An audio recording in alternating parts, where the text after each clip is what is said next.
SG Silva Rerum.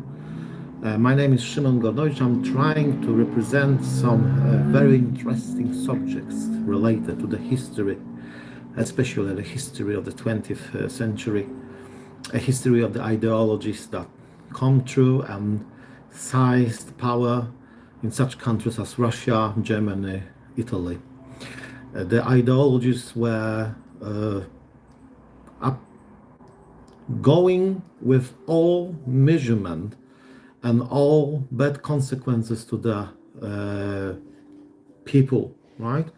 Because many people have died completely unnecessary only because the false ideologies started to triumph in such countries, especially as Russia and Germany.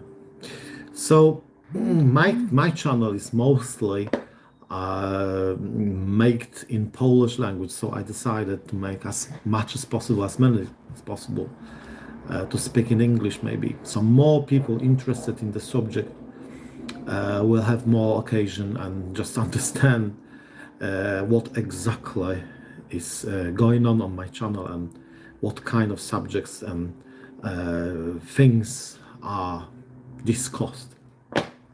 Right. So one of the most interesting things is how the Bolsheviks and the Russian Revolution in the 1970s was financed, because every person that start to study a history and start to analyze the things, how they come true and how they really looks like, will always find at least one question: who gave and who want to give any money and finance such terrorist group as the Bolsheviks, right? 70,000 people, which were, that's how the Bolshevik movement looks like in the Russian Tsar country before the 1917. So only 70,000 people seized power in a country, in Tsar's empire, which were about more than 180 million, right? How can it be when such small group have so many capabilities and so many chance even to try to seize the power? For many years, many even Western historians were just copy the version gave us by the communist propaganda. Such movie as October Revolution of Sergei Eisenstein, right, where it shows the people were attacking a winter palace in the Piotrograd, St. Petersburg, stay in the heads of many intelligent people, and many people, even historians, copy this this point of view, and trying to show to others that was a real revolution, that people in the Petersburg, in Russia, were interested and truly engaged in case of Bolsheviks' view of the world, of the Bolsheviks' view of the future Russia. It's complete false. Such thinking is completely not related with the facts, and it's not historical. It's absolutely fantasized by the Bolsheviks' propaganda. It was popularized before the Second World War.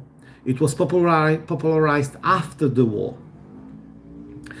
And it's still amazing how many people still believe that was a revolution. It wasn't. Bolsheviks were even ignored by the real communists, Mensheviks and Social Democrats and the Party of the Cadets and many other groups, more or less revolutionary, more or less leftists, were ignored, and even they were fighting with them. Just the point of view of the Bolsheviks were that was like to take all the books of the Karl Marx and try to read them exactly one to one without any interpretation. When you take all these phrases which were given in the 19th century, in years like 1844, 1848, right, 50s of the 19th century, the reality of that time was completely different than the reality in the 1917. But the Bolsheviks were interpreted the Karl Marx and Friedrich Engels exactly word to word like it was in that time. So they were believing as some kind of the fanatical sect, because such comparison is absolutely accurate in such subject.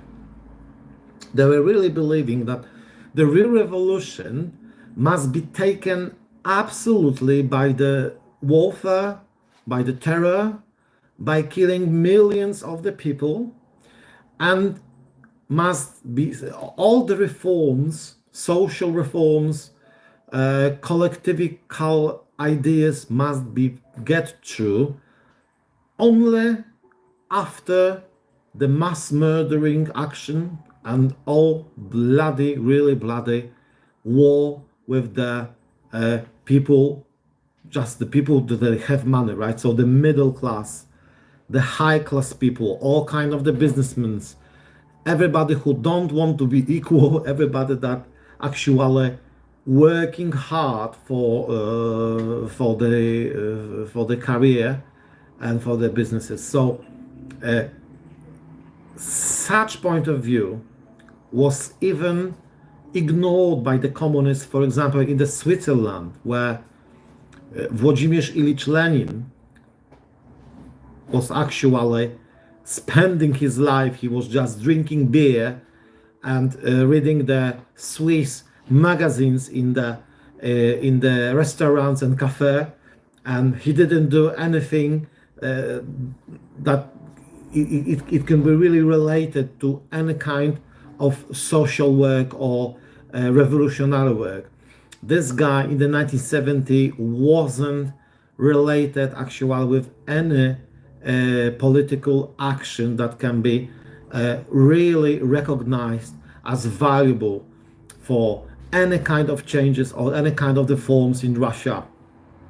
I speak about the revolution in the February, which were completely not related with the Bolsheviks, completely not related with the Lenin. The same as many strikes, right, in factories before the war, in the 1906, 1905, 1904, were completely not related to the Bolsheviks. People just think in the stereotype, right? When they see the people with the red banner, they see the red banner, they see the red flag, they see the people speaking with the phrases of Karl Marx, of Friedrich Engels, they speak about socialism. Automatically, many people, especially on the West, trying to connect it with the Lenin or Stalin. It's a massive mistake.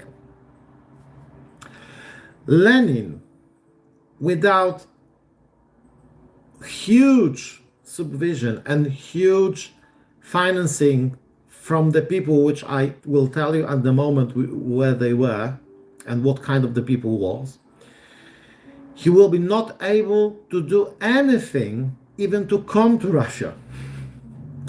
So that's why I decided to speak in English. Maybe some more people from abroad will be interested in such subject and try to read more about that. My knowledge is related not to the fantasies or movies, but very good and hard literature like Memories of Lev Trotsky. This is in my language, but you can find it in English language as well. So Trotsky write about that in the 1930s. Other very good book of the Richard Pipes. I can say that to any kind of the people all over the world. Read Richard Pipes books, really. The Russia of the Bolsheviks, The Red Revolution. All kind of books of Richard Pipes are really valuable and will give you a proper picture what really happened in the Russia in the 1917, what happened after, and how the real power and how this revolution were going on. And last book that I can show is Simon Zebak Montefiore, Stalin. Very good book. It doesn't show all point of views that you can relate with the Stalin, because personality of Stalin is so complicated. It has so many resources and so many kinds that you will never believe. In my own opinion, Stalin had about 5 different personalities. I know it seems like it's madness, but it was really like he had about 5 personalities. This guy was frustrated and always hate the reality.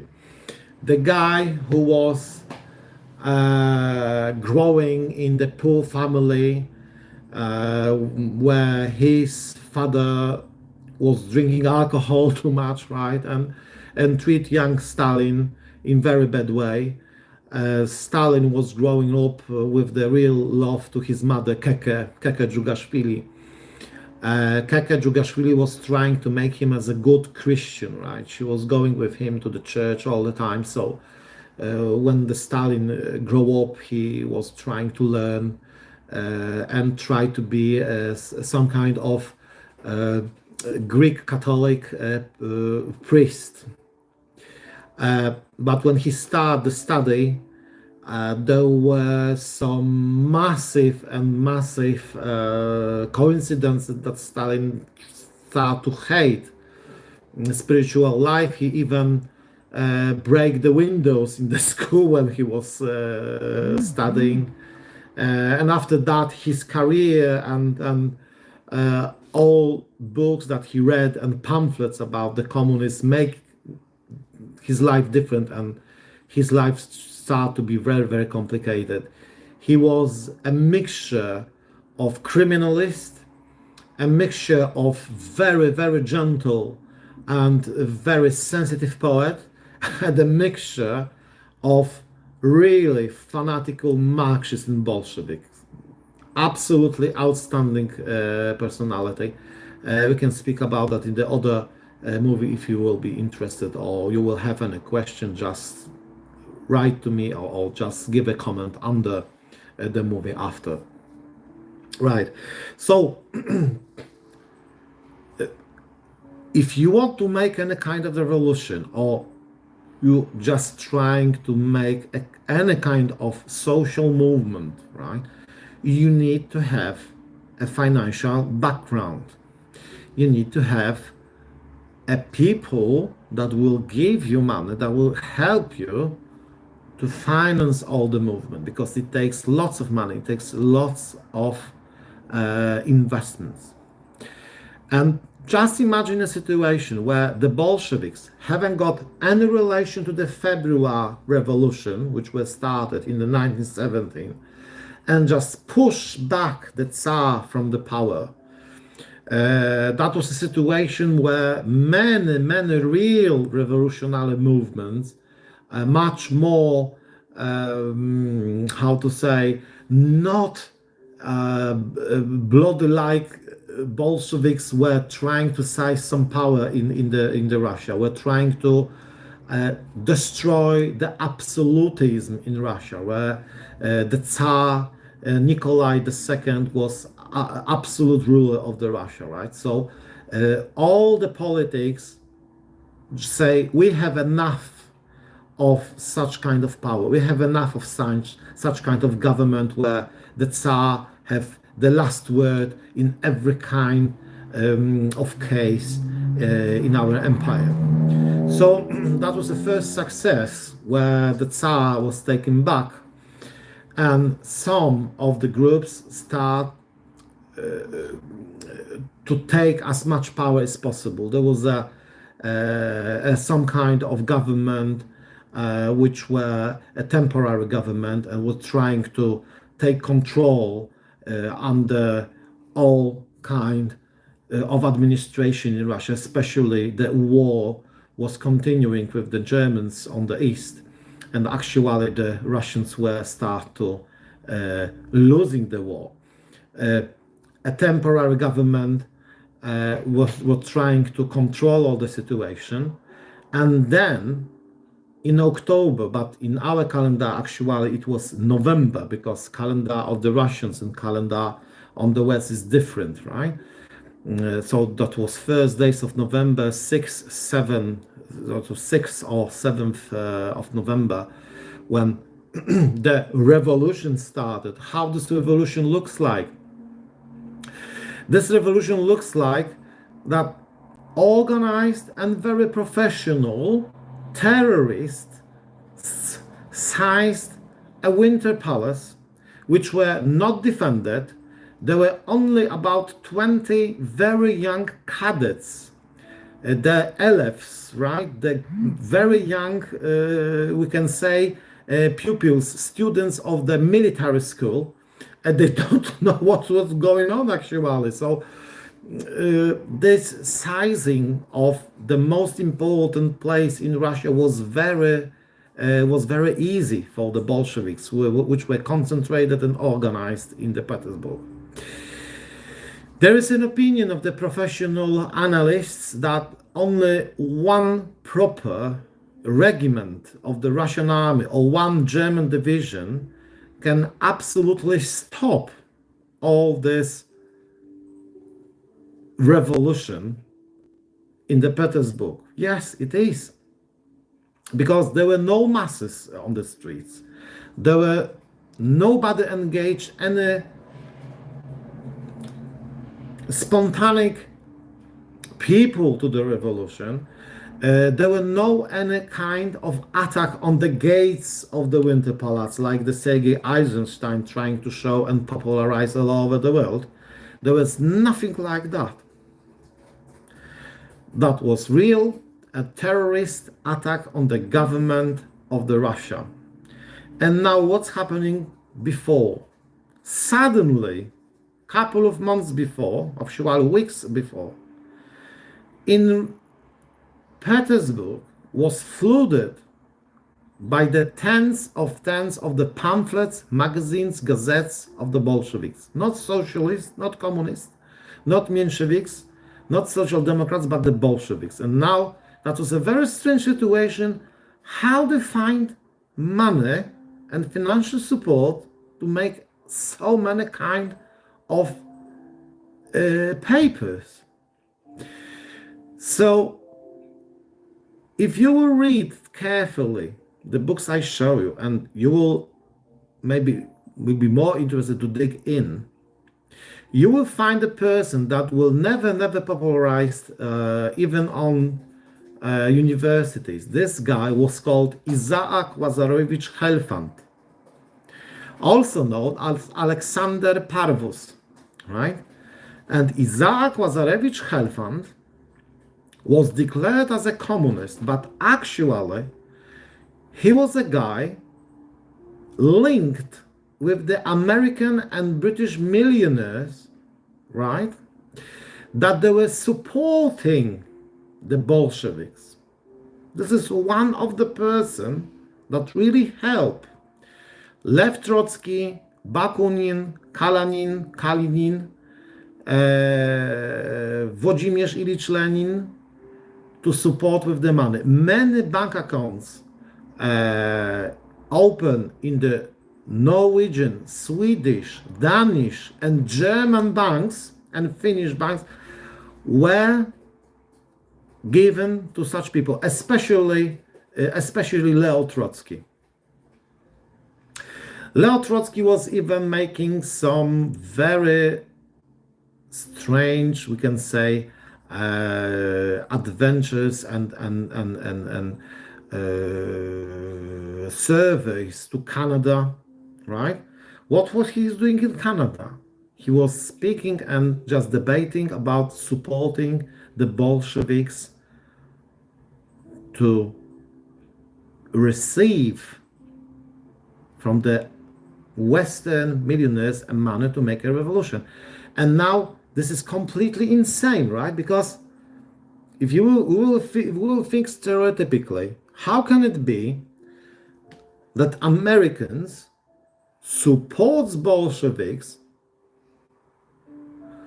to destroy Russia, which after the Bolsheviks will make peace with the Germans, then the Germans will take the 50 divisions on the Western Front, and then even American forces will be in danger of complete disaster of this front. So how can it be? Why the Americans, we were the allies of the French, which were the allies of the British, which were the allies of the Tsarist Russia, support the potential terrorists which were interested to make a peace with the Germans?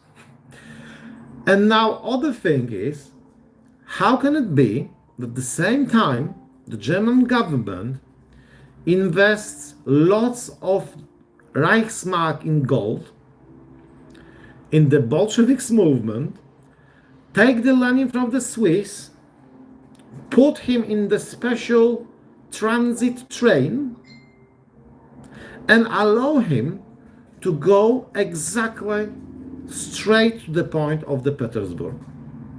So we have a situation that the same movement is financed by the Americans, which were enemy of the Germans, which Germans support the same movement, same time. So that shows the history and the relation and the politics. It's not so easy. It's not black and white matter. And it's much more complicated than we can imagine.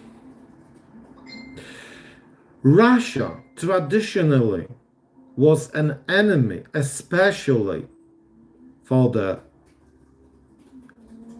American interest in business and British interest in business. Because if we dig more and more, we will find the facts like Russian before the First World War trying to make a Siberian railway, which will be a massive impact into the merchant and business of the Brits, which were using the Suez Canal to move lots of goods from India especially, but also China or Asia.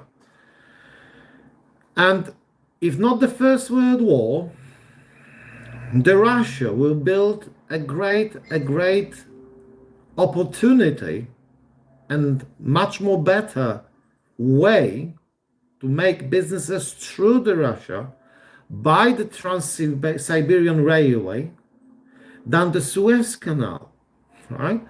So that was one of the most important reasons why Anglo-Americans don't like Russia and don't want to grow in any kind of way, of economical way, of political way, of a business way.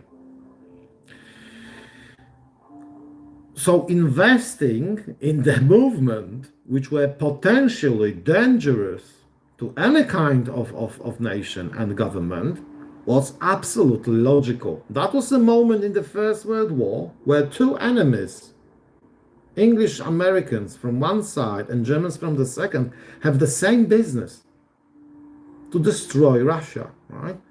Germans want to stop the war on the east, take their forces and continue the war on the west. Americans and Anglos were interested to paralyze the Russia as much as possible and make the situation which were never give a proper opportunity to the Russian business to grow and to use any opportunities to make a proper merchant, to make a proper business, which will impact in the American and English businesses. That's how that in general looks like the problem.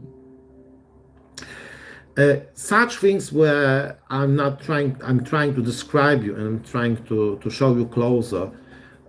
You will not find accurately and directly, even in the books I show you, such arguments and understanding of the world will come true if you will take all the facts one by one and analyze them one after another.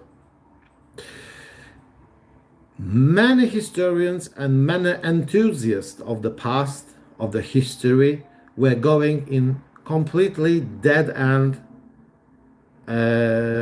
manipulation and dead-end logical way. Like anti-Semitic, they were trying to find out that many Jews were related to the Bolsheviks, right? So this is a dead-end way where you will take the facts that maybe 70, 80, sometimes 90% of the Bolsheviks were Jews. So that was a business of the international Zionist movement, right, to destroy Russia, etc. And this is not a proper way to understand the history. And many historians, many enthusiasts go that way, and they are so powerfully related in their minds with this theory, they can't take a look closer to other facts. And they can't understand that the Zionist movement, most of the Zionists hate communists, right? It's not so easy to understand and interpret it, that Jews as a nation, they were not existing in that time. Actually, in our time, there's nothing like Jews nation in a popular and understanding. Jews are problematic of the Jews is it's not like a monolith. It's not a monolith. It's a sociological, even religious, mostly combined and mostly very complicated problematics you can imagine. There is no such stereotype when you will see Jew or Jewish surname. That means this person is related to the Zionists, is related to some kind of cases of the conspiracy theory and such thing. This is the most bad and worst kind of thinking that will never show you a true about the situation. In that time, in the 60s of the 19th century, in the 70s of the 19th century, in our time, what kind of language and what kind of money and what kind of goods, right? What kind of banks, what kind of style of life were popular and was on the top? Jewish, Judaistic way of life? No. Just think carefully and try to understand history with the facts that you already know, plus some new ones.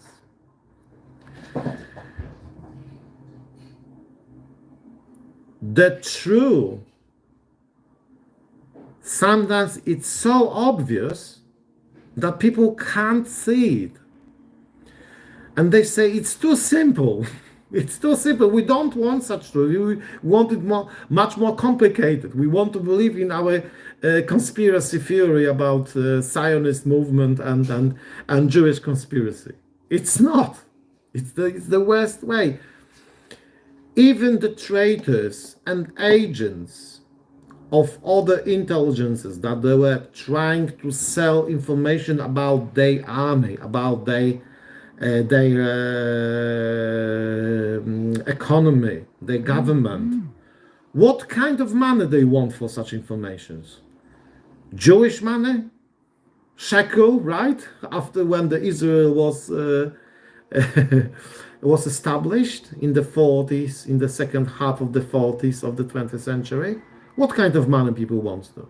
When the German traitors, right, sell informations about the army or about other things to the spies of other enemy countries, they want dollars, they want pounds, right? So, and the Bolshevik Revolution, financed by the English and American millionaires, that should show you the way to see the proper reality of life. Suez Canal, monopoly for massive businesses. Suez Canal was like a gates to all of kind massive profits you can only imagine. In the 50s, sorry, it was 1950, 54 or 1956 when Colonel Nasser in Egypt seized Suez Canal. What happens next? The British and French paratroops seized the Suez Canal, right? That was a massive reaction. Suez Canal, take a look close for that. And the Russians were trying also to make something to change the reality. It's another great myth when the people say, oh, Russia were trying not to do anything with the economy, with the peasants, with making any reform. It's another myth popularized by the Bolsheviks and copied by the Western historians. No, there was a reforms in the 1913. There were many visionaries in Russia. On the Ural, they were trying to make a massive industry. Actually, in the beginning of the 20th century, Richard Pipes wrote it in the Tsarist Russia. There's another book, Russia of the Tsars, that on the Ural, they will make, there was a fifth position in the world, if you will analyze a mass of refurbished steel, of making of the steel, right? It was in Russia. So English and Americans know that as well. And you see, the massive success is not when you openly will show your enemy and openly to all the world you will fight with them. The massive success is when you fight with your enemy in such way that people will not even recognize you fight with them. Why American troops support the Bolsheviks in the far east? That's another fact that you will never know from the many resources, even on the American and English universities. Yes, the American small troops even helped the Bolsheviks to fight against all anti-revolutionary groups, the white ones, right? They were called whites. There were many groups, but in general they were called whites, right? There was Admiral Kolchak, Wrangler, and the third one guy also. So that's what I'm trying to give you a general picture how it really looks like. Isaac Lazarevich Helfand, a guy called Lenin, who was really very depraved person. He was a homosexual. He had a syphilis, right? Very his kind of life was very immoral. This guy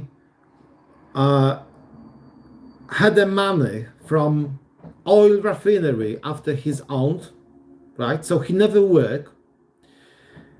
He was studying a law in the Petersburg. He has a very high grades in the Petersburg. But as a lawyer, he lost 3 cases, one after another, and then he say, "I will never be a lawyer again." So he was a frustrated guy with the money, which were not interested in the proper work. He was drinking beer in the Swiss, doing absolutely nothing for the revolution, for the communists, for the workers, for nobody. He was completely concentrated on his fanatical and fantastical point of view for the revolution and for the social future of the Russia. And such man was a leader of all Russia, was a leader of the red representative in the Moscow, in the home where millions of the people died, where the millions of people died from the hunger, millions of the people were killed because of the revolutionary forces start to fight against the peasants. Just imagine, between 1918 and 1922, Cheka, that was a former secret police before the NKVD and KGB, Cheka, operating and under commissioner of Polish guy Felix Dzierżyński. Cheka report about 250 counter-revolutionary revolts against the Reds. 250, the biggest and the massive one in the governor of Tambov, which were bloody destroyed by the traitor Marshal Mikhail Tukhachevsky. The same Mikhail Tukhachevsky who was responsible for the attack on the Radzymin, on the Warsaw, in the war against Poles, right, in the 1920, and then was killed by the Soviets in the 1938. He was promoted to the marshal, to the highest military rank, for killing peasants, the Russian peasants in the Tambov governor. So such things show how it really looks like. People doesn't want Bolsheviks. 70,000. They had a massive, in a massive moment, they have about 3% of the popularity in all population of the Russia. 3%. 3% to 880 million. Russia had only 1 million of qualified workers.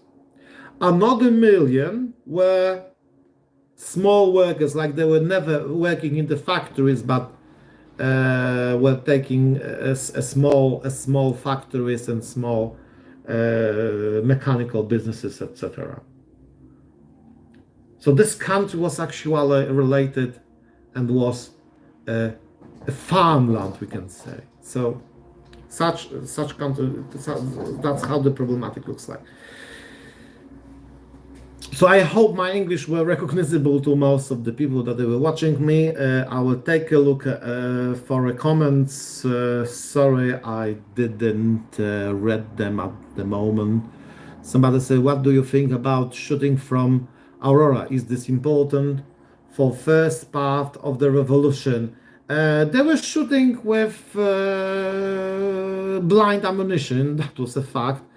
It wasn't. It just was some kind of signal to attack for the terrorist group. So it wasn't so important. It was just a part. It's just a part of a moment when they start to take action against the government in Petersburg. Timon says, that's the most interesting movie, I think. Thank you.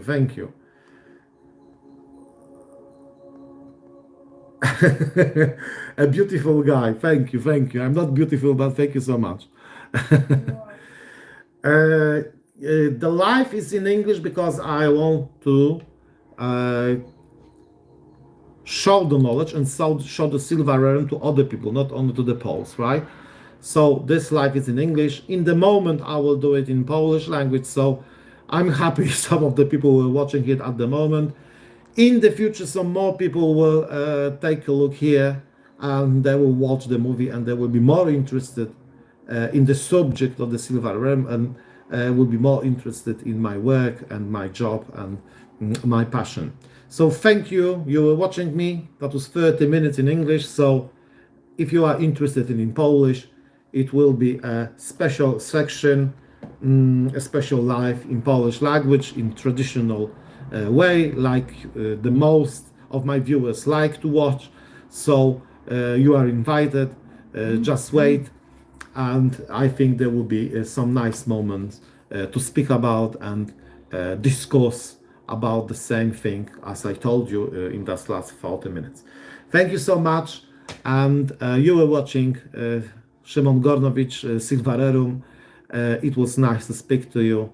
Have a nice day, and see you next time.